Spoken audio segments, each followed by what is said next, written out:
ಇಷ್ಟೊತ್ತರೆಗೂ ನಿನಗೆ ಹೇಳಿದ್ನಲ್ಲ. ಅಲ್ಲ ಕಣ, ಮನೆಗೆ ರೂಪ್ ಹಾಕ್ತಿದ್ದೀನಿ, ಹಣಕ್ಕೆ ತೊಂದ್ರೆ ಇದೆ ಅಂತ ಹೇಳ್ತಾ ಇದ್ದೀನಿ, ಕೇಳ್ತಾನೆ ಇಲ್ವಲ್ಲ. ಜಾಸ್ತಿ ಕೆರ್ಕೊಳಕ್ ಹೋಗ್ಬಿಡಿ, ಇರೋವೆಲ್ಲ ಖಾಲಿ ಆಗ್ಬಿಡ್ತವೆ. ಈಗ ನನ್ನ ಹತ್ರ ಒಂದು ಐಡಿಯಾ ಐತೆ, ಹೇಳ. ಏನ್ ಐಡಿಯಾ? ಈಗ ನೀವು ಕಟ್ಸ್ತಾ ಇರೋ ಮನೆ ಎಷ್ಟದು ಅಂದ್ರೆ 4ನೇದು. 3ರಲ್ಲಿ ಒಂದು ಮಾರ್ಬಿಡಿ, ಇದನ್ನ ಕಂಪ್ಲೀಟ್ ಮಾಡ್ಬಿಡಿ. ಅಲ್ಲ ಕಣ, ಕಾರ್ಗೆ ಪೆಟ್ರೋಲ್ ಇಲ್ಲ ಅಂದ್ರೆ ಕಾರ್ ಮಾರ್ಬಿಟ್ಟು ಪೆಟ್ರೋಲ್ ಹಾಕ್ಸಿ ಅಂತಿಲ್ಲ. ಅಲ್ಲ ಕಣ, 3 ಜನ ಮಕ್ಳು 3 ಮನೆ ಬಿಡೋಣ, ನನಗೂ ನನ್ನ ಹೆಂಡತಿಗೆ 1 ಮನೆ ಬಿಡೋಣ. ಆಸೆ ಇರಬೇಕು, ಆದ್ರೆ ಇಷ್ಟೊಂದು ದುರಾಸೆ ಇರಬಾರ್ದು. ನಾನು ನೋಡ್ತಲೇ ಇದ್ದೀನಿ, 3 ದಿವಸದಿಂದ ಬರೋ ಗಿರಾಕಿಗಳೆಲ್ಲ ಆ ರಮೇಶನ್ ಟೇಬಲ್ ಹತ್ರನೇ ಹೋಗ್ತಾ ಇದಾರೆ. ಹಾಳಾದ ಈ ವಾಸ್ತು ಸರಿ ಇಲ್ಲ ಅನ್ಸುತ್ತೆ. ಅಯ್ಯೋ, ವಾಸ್ತು ಏನ್ ಮಾಡುತ್ತೆ? ನಿಮ್ಮಂತೋಳು ಯಾರೋ ಕುಣಿಲಾರ್ದೋಳ್ ಎಲ್ಲ ಡೊಂಕು ಅಂದ್ಲಂತೆ. ಮೊದ್ಲು ನಿಮ್ ದುರಾಸೆ ಮನ್ಸನ್ನ ಬದಲು ಮಾಡ್ಕೊಳ್ಳಿ. ಯಾಕೋ? ಒಂದ್ ಗಿರಾಕಿಗಳು ನಿಮ್ ಕರ್ಕೊ ಬರ್ಬೋದು, ಆದ್ರೆ ಭಯ ನಂಗೆ. ಯಾಕೆ? ಯಾಕೆಂದ್ರೆ ಬಂದಿದ್ದಲ್ಲ ಬಾಚ್ ಒಳಗೆ ಹಾಕತ್ತಿರಲ್ಲ, ಅದಕ್ಕೆ. ಅಲ್ಲ ಕಣ, ಇಷ್ಟು ದಿವಸ ನಿನ್ಗೆ ಎಷ್ಟು % ಕೊಡ್ತೀನಿ? 10%. 10%. ಈಗ 20% ತಗೊಳ. ಇದೆ ಮಾತಾ? ಗ್ಯಾರಂಟಿನಾ? ಆಯ್ತು. ಯಾರ್ರೀ ನೀವು? ನಾನು ಸ್ವಪ್ನ. ನಾ ರಾಧಾ. ಏನಾಗ್ಬೇಕಾಗಿತ್ತು? ನಾನು ಶ್ರುತಿ ಅಭಿಮಾನಿ, ಅವರನ್ನ ನೋಡ್ಲಿಕ್ಕೆ ಉಂಟು. ಬನ್ನಿ. ನಿಲ್ರಿ, ಏನಾಗ್ಬೇಕು? ನಾನು ಶ್ರುತಿಯನ್ನ ನೋಡ್ಲಿಕ್ಕೆ. ಇಲ್ಲ ರೀ, ನೋಡಕ್ ಆಗಲ್ಲ, ರೆಸ್ಟ್ ಅಲ್ಲಿ ಇದಾರೆ. ಯಾಕ್ರಿ ಶೂಟಿಂಗ್ ಇಲ್ಲ? ಶೂಟಿಂಗ್ ಇಲ್ಲ, ರೆಸ್ಟ್ ಅಲ್ಲಿ ಇದಾರೆ. ಅಶ್ವ, ನಾವಿಲ್ಲೇ ಮುಂದೆ ಇರೋದು, ನಮ್ಮ ಮನೆ ಬಂದು ಮಾತಾಡ್ಸ್ಕೊಂಡ್ವಿ. ಸುಬ್ಬು, ಅವ್ರನ್ನ ಕಳ್ಸು. ಶ್ರುತಿ. ನಮಸ್ಕಾರ ಶ್ರುತಿ ಅವರೇ. ನಮಸ್ಕಾರ. ಬನ್ನಿ, ನಾನು ನಿಮ್ಮ ಅಭಿಮಾನಿ. ಮೊನ್ನೆ ಬಂದಿದ್ದಲ್ವಾ, ನಿಮ್ಮನ್ನ ನೋಡಿ ತುಂಬಾ ಖುಷಿ ಆಯ್ತು. ಶ್ರುತಿ ಅವರೇ, ನಿಮ್ಮ ಅಭಿನಯ ಅಂದ್ರೆ ನನಗೆ ತುಂಬಾ ಇಷ್ಟ. ನೀವು ಆಕ್ಟ್ ಮಾಡಿದ ಎಲ್ಲ ಸಿನಿಮಾ ನಾನು ನೋಡಿದುಂಟು.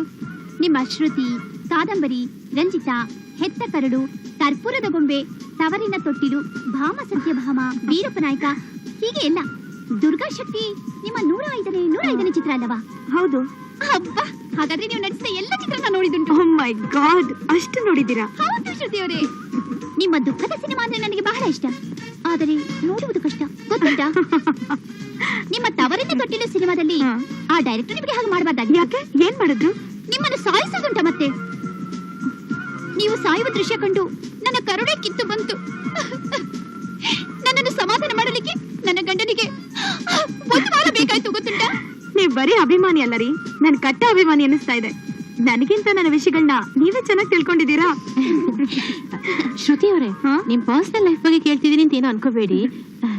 ನೀವು ಮಹೇಂದ್ರ ಲವ್ ಮಾಡಿ ಮದ್ವೆ ಆಗಿದ್ದಂತೆ? ಎಷ್ಟು ಲವ್ ಮಾಡ್ತಿದ್ರಿ? ಅವರನ್ನು ಎಂತ ಕೇಳುವುದು? ಅವರು 5 ವರ್ಷದಿಂದ ಲವ್ ಮಾಡಿ ಮದ್ವೆ ಆದದ್ದು ಅಂತ ಈ ಪುಸ್ತಕದಲ್ಲಿ ಉಂಟು, ಓದು. ನೀವು ತಮಿಳ್ ಸಿನಿಮಾದಾಗ ಮಾಡಿರೇನ್ರಿ? ಹೌದು. ಛೇ, ಅವರನ್ನೆಂತ ಕೇಳುವುದು? ಅದು ಕಲ್ಕಿ ಅಂತ, ಕೆ ಬಾಲಚಂದರ್ ಅವ್ರದ್ದು. ಅಯ್ಯೋ ದೇವ್ರೆ, ನನ್ ಜಾತ್ಕರ ಹೇಳ್ತಿದಿರಲ್ರಿ ನೀವು. ನಿಮ್ಮ ಹವ್ಯಾಸಗಳೇನು? ಹವ್ಯಾಸಗಳು ತುಂಬಾ ಇದೆ. ಫ್ರೀ ಇದ್ದಾಗ ಶಾಪಿಂಗ್ ಹೋಗ್ತೀನಿ, ಪೇಂಟಿಂಗ್ ಮಾಡ್ತೀನಿ, ಕ್ರಿಕೆಟ್ ಅಂದ್ರೆ ಇಷ್ಟ. ಕ್ರಿಕೆಟಾ? ನೀವು ಕ್ರಿಕೆಟ್ ಅಂದ್ರೆ ಬಾಸ್ ಹೇಳ್ತೇನ್ರಿ. ನೀವು ಉತ್ತರ ಕರ್ನಾಟಕ ಏನ್ರಿ? ಮೊನ್ನೆ ಇಂಡಿಯಾ ಪಾಕಿಸ್ತಾನ್ ಮ್ಯಾಚ್ ಆತಲ್ರಿ, ನೋಡಿದ್ರೇನ್ರಿ? ಅದ್ರೊಳಗ ಅನಿಲ್ ಕುಂಬ್ಳೆ 10 ವಿಕೆಟ್ ತಗೊಂಡ್ರಿ. ಮತ್ ನಿಮ್ಗೆ ಇನ್ನೇನ್ ಹವ್ಯಾಸ ಅದಾವ್ರಿ? ನಾನು ಟೈಮ್ ಇದ್ದಾಗೆಲ್ಲ ಕಾದಂಬರಿಗಳನ್ನ ಓದ್ತಾ ಇರ್ತೀನಿ. ಕಾದಂಬರಿನಾ?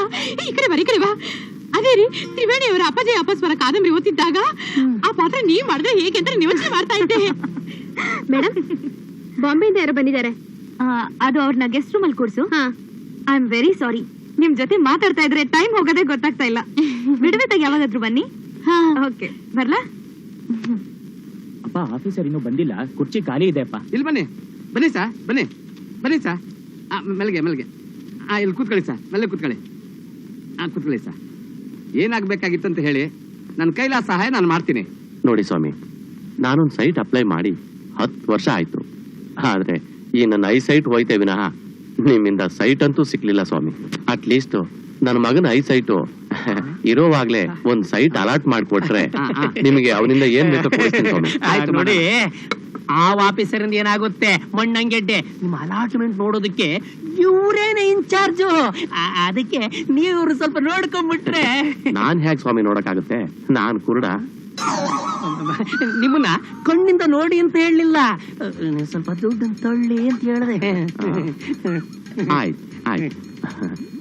ನಮಗೇನ್ ಸ್ವಾಮಿ, ಯಾರ್ ಕೆಲಸ ಮಾಡ್ಕೊಟ್ರು ಸರಿನೇ. ನೋಡಿ, ಇದರಲ್ಲಿ 2,000 ರೂಪಾಯಿ ಇದೆ.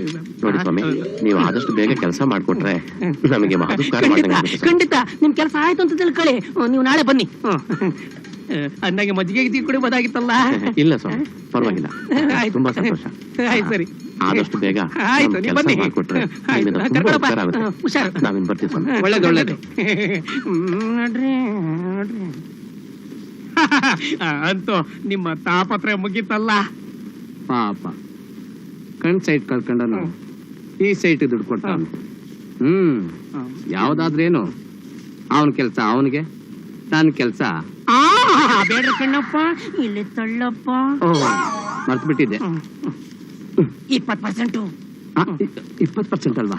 ಅಯ್ಯೋ, ನೀಯತ್ತೋದ್ರೆ ಇದು ನೋಡ್ತೀರಿ ಇನ್ ಮೇಲೆ ಹಾ. ಬರೀ ರೂಪ ಅಲ್ಲ, ರೂಪ್ ಮೇಲ್ ರೂಪ್ ಕಟ್ಸೋ ಏರ್ಪಾಟ್ ನಾನ್ ಮಾಡ್ತೀನಿ.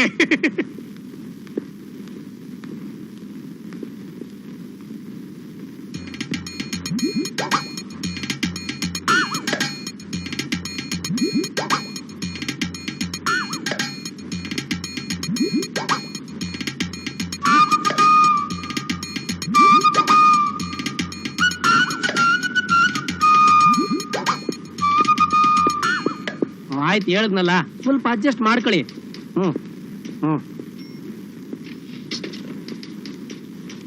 ಬಸವ, ಬಂದೆ ಸರ್. ಏನ್ ಸರ್? ನೀನ್ ಈ ತರ ಮಾಡ್ಬಹುದಾ? ಏನ್ ದೇವ್ರು? ನಿನ್ನೆ ಗಿಣಿ ಹೇಳ್ದಾಗ ಹೇಳಿದೀನಿ, ಬೆಳಗ್ಗೆ ನನ್ನ ಟೇಬಲ್ಗೆ ಪಾರ್ಟಿ ಬರ್ತಾರೆ ಅಂತ. ಬರೋಷ್ಟ್ರಲ್ಲಿ ಅಲ್ಲಿ ಕಳ್ಸ್ಬಿಟ್ಟಿದ್ಯಾ? ಅಯ್ಯೋ ಸರು, ದೇವ್ರಿಗೋಸ್ಕರ ಭಕ್ತರು ಗುಡಿಲ್ ಕಾಯೋ ಕಾಲ ಒಂದಿತ್ತು, ಅದು ಪುರಾಣದಲ್ಲಿ. ಈಗ ಭಕ್ತರಿಗೋಸ್ಕರ ದೇವ್ರು ಕಾಯ್ಬೇಕು. ಈ ಗುಡಿಲಿ ಬೀಗ ಹಾಕಿದ್ರೆ ಪಕ್ಕದ ಗುಡಿಲಿ ಹೋಗಿ ಗಂಟೆ ಬಾರಿಸ್ತಾರೆ. ನಾನೇನೋ ಮಾಡ್ಲಿ, ಯಾಳಗ್ ಬಸ್ ನಂಬ್ಕೊಂಡ್ರೆ ಹೀಗೆ ಟ್ರಾಫಿಕ್ ಜಾಮಲ್ಲಿ ಸಿಕ್ಕಾಕೊಂಡೆ. ಅಯ್ಯೋ, ಬಸ್ಸಿಗೆ ಸ್ವಂತಕ್ಕಾದ್ರೆ ಆಯ್ಕಿಲ್ಲ, ನಿಮ್ಮ ಸ್ಟೈಲ್ ಹೊಸಿ ಚೇಂಜಸ್ ಮಾಡ್ಕೊಳ್ಳಿ. ಹ? ಏನ್ ಚೇಂಜ್ ಮಾಡ್ಕೋಬೇಕು? ನೀವು ಸ್ವಲ್ಪ ಬಾತ್ರೂಮ್ ಹತ್ರ ಬನ್ನಿ, ನಿಮ್ ತವ ಪರ್ವೈಟ್ ಆಗಿ ಮಾತಾಡಬೇಕು. ಅದೇನೋ ಗುಟ್ಟ ಮಾತಾಡ್ಬೇಕಂದಿಲ್ಲ. ನೋಡಿ, ನೀವು ಬಸ್ಸಿಗೆ ಅಂದ್ರೆ ಆಗಕ್ಕಿಲ್ಲ. ಆ ಕೃಷ್ಣ ಗೋಪಿಕಾ ಸ್ತ್ರೀಯನ್ನ ಆರಿಸ್ಕೊಂಡು ಹೋದಂಗೆ ಈ ಕೃಷ್ಣ ನಿಮ್ ತಕ್ ಬರೋ ಗಿರಕಿಗಳಿಂದ ಆರಿಸ್ಕೊಂಡು ಹೋಗ್ಬಿಡ್ತಾನೆ. ಬಿಟ್ಬಿಡ್ತೀನ, ಅದಕ್ಕೆ ಡಿಸೈಡ್ ಮಾಡ್ಬಿಟ್ಟಿದೀನಿ ಒಂದ್ ಸ್ಕೂಟರ್ ತಗೊಂಡ್ಬಿಡೋಣ ಅಂತ. ಆವಾಗ 9:30 ಆಫೀಸ್ ನಲ್ಲಿ ಇರ್ತೀನಿ, ನೋಡ್ಕೋ. ಅಯ್ಯೋ ಬಿಡ್ತು ಅನ್ನಿ. ಈ ಸ್ಕೂಟರ್ ಗಿಟ್ರ್ಗಳೆಲ್ಲ ನಮ್ಮಂತ ಪಿವನ್ಗಳಿಗೆ, ನಿಮ್ಮಂತವ್ರು ಸ್ಟೈಲ್ ಕಾರ್ನಾಗ ಬರ್ಬೇಕು. ಈಗ ನಮ್ ಸೆಕ್ಷನ್ ಅಲ್ಲಿ ಎಷ್ಟು ಜನ ಅವ್ರು ಅನ್ಕೊಂಡಿದ್ರಿ? 22 ಜನ. 22 ಜನರಲ್ಲಿ 13 ಜನದ ಹತ್ರ ಕಾರ್ಗಳವೆ, ಗೊತ್ತಾ ನಿಮಗೆ? ಹೌದಾ? ಈಗ ದುಡ್ಡು ಕೊಡೋ ಗಿರಾಕಿ ನೋಡ್ತಾನೆ ಇವ್ರು ಹೆಂಗೆ ಎತ್ತ ಅಂತ. ಸ್ಕೂಟರ್ ಬರ್ತಾರೆ ಅಂದ್ರೆ ಸ್ಕೂಟರ್ ಲೆವೆಲ್ ಅಲ್ಲೇ ನೋಡ್ತಾನೆ, ಕಾರಲ್ಲಿ ಬರ್ತಾರೆ ಅಂದ್ರೆ ಕಾರ್ ಲೆವೆಲ್ ಅಲ್ಲೇ ನೋಡ್ತಾನೆ. 100 ಕೊಡೋನು 1000 ರೂಪಾಯಿ ಕೊಟ್ಟು ಹೋಗ್ತಾನೆ. ಯೋಚನೆ ಮಾಡಿ. ಕಾರು ಗಾಬರಿ ಆಗತ್ತಲ್ಲ, ಹ್ಯಾಕ್ ಸಾಧ್ಯ? ನಿಮ್ಗೆ ಯಾಕೆ? ಅದಕ್ಕೆಲ್ಲ ನಾ ವ್ಯವಸ್ಥೆ ಮಾಡ್ತೀನಿ. ಮೊನ್ನೆ ಏನಾಯ್ತು ಗೊತ್ತೈತೇನ್ರಿ? ನಿಮ್ ಅಣ್ಣ ಒಂದ್ ಸ್ಕೂಟರ್ ತಗೊಂಡಾರ್ಲಾ, ಹ್ಮ್. ನಾ ಅಲ್ಲೇದೇನ್ರಿ. ನಿಮ್ ಅತ್ತಿಗೆ ಆ ಸ್ಕೂಟರ್ ಮೇಲೆ ಕುತ್ಕೊಂಡು ನನ್ ಕಡೆ ತಿರುಗಿ ನೋಡ್ದ ಒಯ್ಯಾರ ಮಾಡ್ಕೊಂಡು ಹೋದ್ಲು ರೀ. ಅವ್ರ ಮೇಲೆ ಹಟ್ಟಕ್ಕೆ ಅವ್ರ ಸ್ಕೂಟರ್ ತಗೊಂಡ್ರೆ ನಾವ್ ಕಾರ್ ತಗೋಬೇಕ್ರಿ. ನೀನ್ ಹೇಳುದು ಸರಿನೇ. ಮೊನ್ನೆ ನಮ್ಮ ಅಕ್ಕನ ಮನೆಗೆ ಹೋದ, ನಮ್ಮ ಅಕ್ಕ ಏನಂದ್ಲು ಗೊತ್ತೈತೇನ್ರಿ? ಏನ್ವಾ ರಮ್ಯಾ, ನಿನ್ ಲಗ್ನ ಆಗಿ 2 ವರ್ಷ ಆತು ಅಂತಿ, ನಿನ್ ಗಂಡ ಬಿಡಿಯದಾಗ ಅದಾನ ಅಂತಿ. ಅಲ್ಲ, ನಿನ್ಗೆ ಇನ್ನ ಒಂದ್ ಕಾರ್ ತಗೊಳಕ್ ಆಗಿಲ್ಲಲ್ಲೇ ಅಂದ್ಲು. ನಾವ್ ಹಳ್ಳಿ ಒಳಗಿದ್ದು ಕಾರ್ ತಗೊಂಡ್ 8 ವರ್ಷ ಆತು ಅಂತ ಎಲ್ರ ಮುಂದೆನೂ ಹಾಸ್ಯ ಮಾಡ್ಬಿಟ್ಲು ರೀ. ಕೋಪ ಮಾಡ್ಕೋಬೇಡ್ವೆ, ಆದ್ರೆ ತಿಂಗಳ ಕಂತ್ ಕಟ್ಟಬೇಕಲ್ಲ. ಅದ್ರದ್ದು ಯಾಕ್ರಿ ಚಿಂತೆ ನಿಮ್ಗ? ನಿಮ್ ಬರೋ ಪಗಾರ ಗಿಗಾರೆಲ್ಲ ನನ್ ಕೈಯಾಗ ತಂದ್ ಕೊಡ್ರಿ. ಕಂತು ಕಟ್ಟೋ ಜವಾಬ್ದಾರಿ ನಂದು. ಅಪ್ಪನ್ ಗೊತ್ತಾದ್ರೆ? ಮಾವನ್ಗೆಲ್ಲಾದ್ರೂ ಹೇಳ್ಬಿಟ್ಟಿರಿ, ಹಿಂದಾಗಡೆ ಏನಾದ್ರು ಹೇಳಿದ್ರ ಆತು. ನಮ್ಮ ಅಪ್ಪನ್ ಸೊಸೆಯೇ, ಏನ್ ಬುದ್ಧಿ ಹೇಳ್ದೆ ನೀನು. Very good. ಯಾವ್ದು 800 ತಗೊಳ್ತಾ ಇದ್ರು ಅಥವಾ ವ್ಯಾನ್ ತಗೊಳ್ತಾ ಇದ್ದೀರಾ? ನಮ್ಮ ಫ್ಯಾಮಿಲಿ ದೊಡ್ಡದು, ಅದಕ್ಕೆ ವ್ಯಾನ್ ತಗೊಳ್ಳೋಣ ಅಂತ ಡಿಸೈಡ್ ಮಾಡಿದ್ವಿ. ಸರಿ, ಅಡ್ವಾನ್ಸ್ ಎಷ್ಟು ಕೊಡ್ತಾ ಇದ್ದೀರಾ? 50,000 ರೂಪಾಯಿ ಕೊಟ್ಟು 50 ಕೊಡ್ತಾರೆ.